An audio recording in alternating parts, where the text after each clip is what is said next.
Tell me if this situation sounds familiar. You've just had an incredible weekend. You explored where you live like a tourist. You finally got around to watching that movie or starting that book that you've been wanting to get to for ages. Hey guys, what are you doing? Shh. Ooh. Sorry. Or you simply just spent time with family or friends, or if you're lucky enough, both. But then Monday morning arrives, and you wake up filled with dread. After hitting the snooze button way too many times, you pull yourself from your bed and start the slow process of getting ready for work. You have a shower, you make yourself breakfast, you choose what you're going to wear for the day and get dressed. But when you get to the front door, you pause. You can't bring yourself to open it and walk outside. Instead, you think to yourself, what if I don't go in today? Hell, what if I don't go in ever again? Maybe I should quit. A few years ago, this was a thought that I had at least once a week. And while I came really close to quitting a few times, reality would always set in. I'd remember the rent that was due at the end of the week, or the fridge that still needed to be stocked, or that bill that I'd been avoiding for the last month.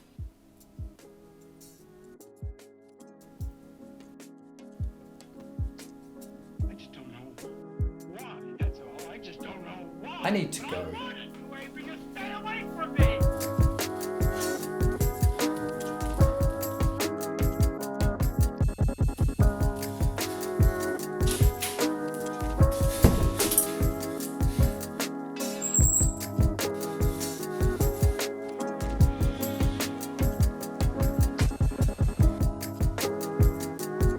What do you want?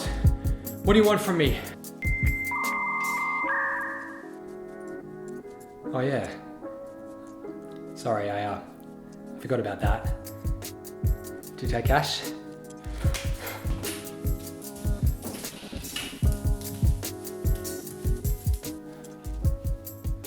Okay, I think we're good.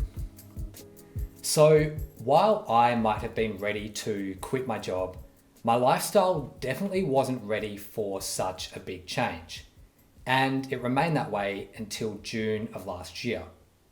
So what was different about June 2019, aside from, well, you know.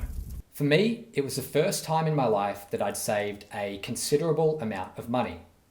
6 months worth of expenses, to be exact. And having that much money essentially sitting in my back pocket changed something. I knew that I could sustain myself for a period of 6 months if I needed. So I quit my job. I moved to a new city and I began to look for a new job that I was more passionate about. Thankfully, it didn't take 6 months to find a job like that. But even if it did, I wasn't worried. I knew that life was going to be okay.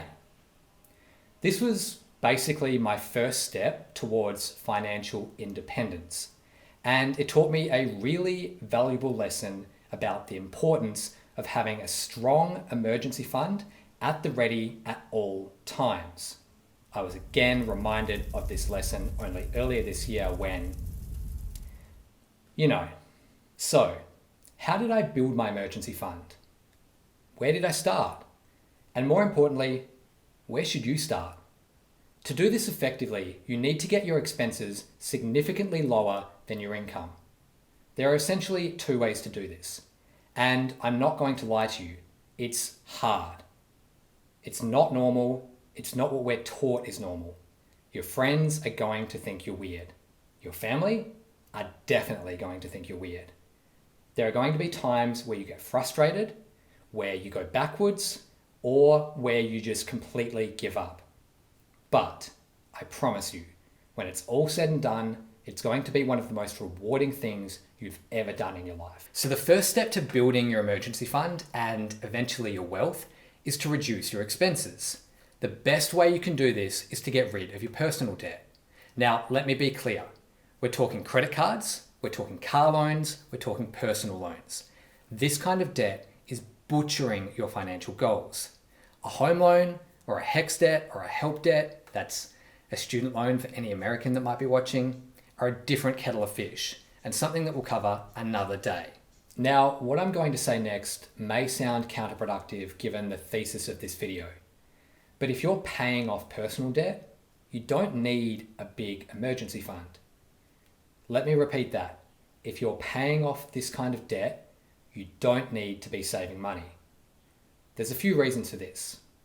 The interest rate on these types of loans is significantly higher than the interest that you would earn by saving your money instead of just paying off the debt. And if you're thinking of investing it instead, unless you're the next Warren Buffett, in which case, slide into my DMs, it's unlikely that your return on investment would be higher than the interest that they're charging you. The second reason is that if you were to have a major emergency, like a health crisis or the sudden loss of income, your savings aren't going to help you. Unfortunately, you still have that debt obligation. And so, if you have personal debt, your priority should be to pay it off as quickly as possible, rather than trying to save money or trying to do both. With all of this said, there is a slight caveat. You still need to have a small buffer to protect you from smaller emergencies, like if your car breaks down, or if, I don't know, your dog decides to fight a kangaroo. Yes, that is a true story. Yes, he is okay. No, he did not learn his lesson.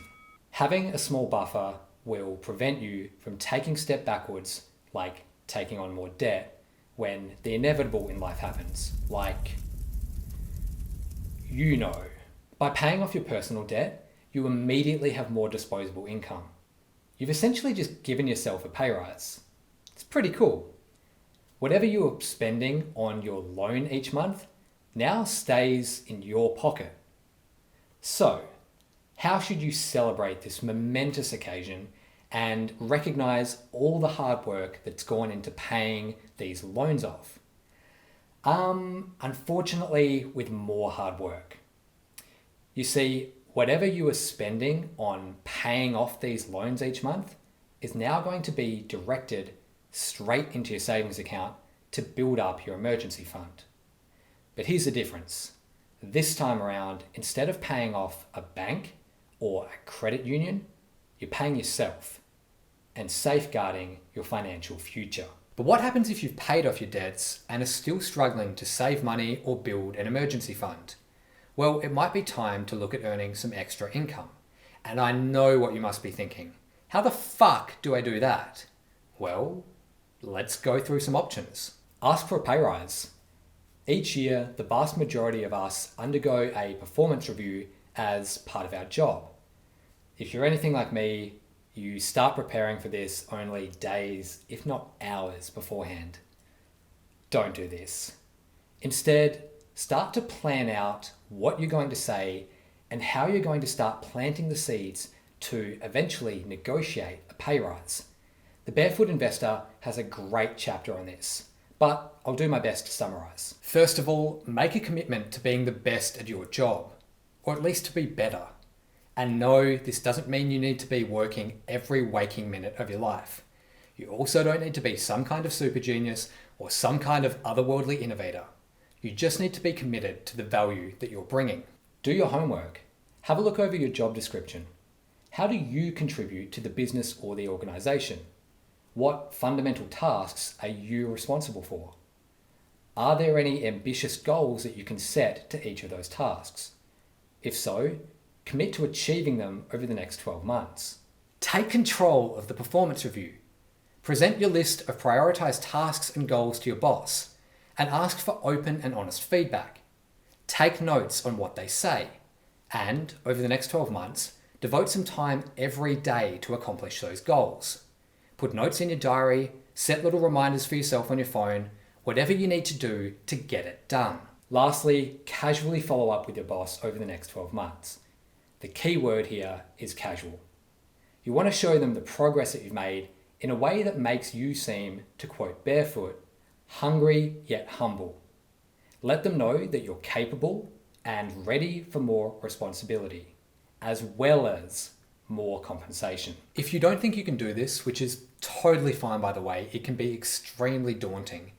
Maybe it's time to look for a second job. There are many jobs that you can do in the evenings or on weekends for extra cash. Consider stacking shelves at your local supermarket overnight, or perhaps getting a job working as a bartender or a barista at your favourite pub or cafe on Saturdays and Sundays. Otherwise, you can sign up for a ride-sharing or food delivery service. And if transportation costs are an issue for you, depending on where you live, you might be able to do this without a car. If neither of these options suit you, think outside the box. Think about your skills and your hobbies, and if there's a way to market them, or freelance with them, or use them as part of a business.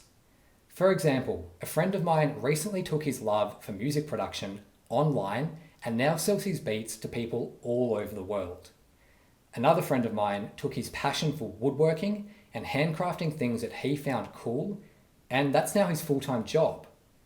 Personally, I took my passion and love for filmmaking, personal finance, and storytelling and created this YouTube channel. Whatever it is you're interested in, this can really work for you. The only thing I'll say though about this particular option is be prepared to work a lot of hours for free, especially when you're just starting out. If you're still coming up short, consider selling things that you no longer need. Only last week, I sold a lawnmower that I was no longer using. Can you guess what I did with the money? Put it straight in my savings, put it straight in there, just... I'm 12. And so, in summary, if you can get on top of these two things, that is, reducing your expenses and increasing your income, I have no doubt in my mind that you'll build a solid emergency fund and take the first step towards achieving your financial goals. And so the next time that you wake up on a Monday morning and wonder if you should quit your job, you'll at least have it as an option. That's it for today, but if you made it this far into the video, I appreciate it and I appreciate you.